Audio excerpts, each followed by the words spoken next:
کرب کے تلاطم میں غوطہ زن، یہ ذہن اب تک اسی کشمکش میں محو ہے کہ منتشر افکار کو تحریر کی زینت کس ترتیب سے بخشی جائے۔ کوئی راہ سجھائی نہیں دیتی کہ اس مرد علم و وقار کو عالم کہوں یا عرش علم کی جلالت کا پیکر قرار دوں، اسے مدرس لکھوں یا مسند تدریس کی رونق، اسے خطیب مانوں یا خطابت کا مجدد، یا پھر مصنف شمار کروں یا تصنیف کے بحر نایاب کا ملاح۔ یہ وہی مرد درویش ہے جو سرزمین سرگودا کا شاہین بن کر افق عالم پر چھا چکا ہے، وہ خطیب جس کا کلام دل کی گہرائیوں کو چیرتا ہوا روح تک جا پہنچے، وہ مرد منطق جس کے استدلال سے جمود زدہ اذہان لرز اٹھیں، وہ صاحب اسلوب جس کا لب و لہجہ افکار پر حاوی ہو جائے، وہ آواز جو ویران دلوں میں چراغ بن کر جل اٹھے،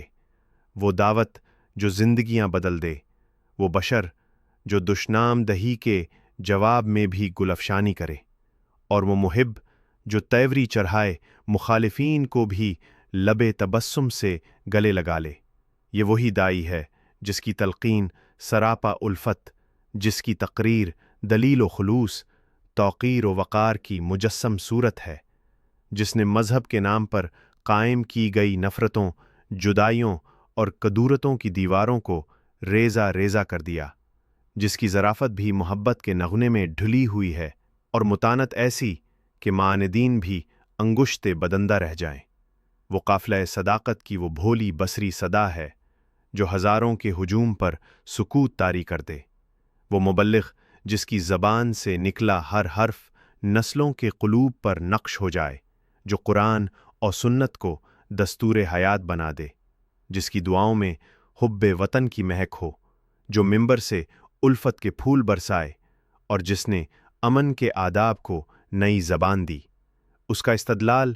انکار پر آمادہ ذہنوں کو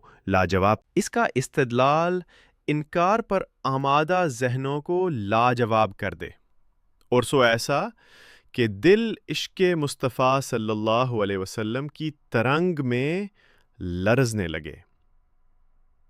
صحابہ کرام کے مدائح کو قرآن کے بین السطور سے چن کر سنایا، اہل بیت کی چوکھٹ پر نوکری کو عزت جانا اور خالق و مخلوق کے بیچ حائل اوہام و حجاب کو منہدم کر دیا۔ وہی ہے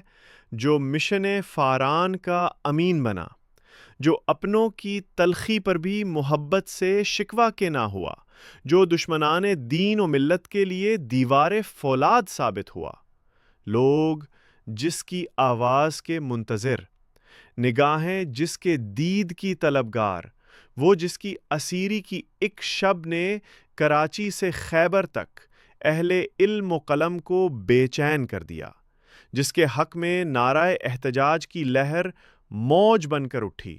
اور جس کی عدم موجودگی پر منبر و محراب نے آہو زاری کی صورت اختیار کر لی۔ اے مسند اقتدار کے حاملین، تمہیں شدید مغالطہ ہوا ہے۔ تم نے صرف ایک شخص کے ہاتھ نہیں باندھے، تم نے شرافت، متانت، استقامت اور دیانت کو زنجیروں میں جکڑا ہے۔ خدارا، تاریکی کے اس گھٹا ٹوپ اندھیرے میں وہ چراغ جو علم و امن کی روشنی پھیلا رہا ہے، اسے بجھنے نہ دو۔ راہ مہر و وفا کا یہ مسافر اپنا سفر جاری رکھے، یہی قوم کی بقا ہے، یہی فلاح کا چراغ۔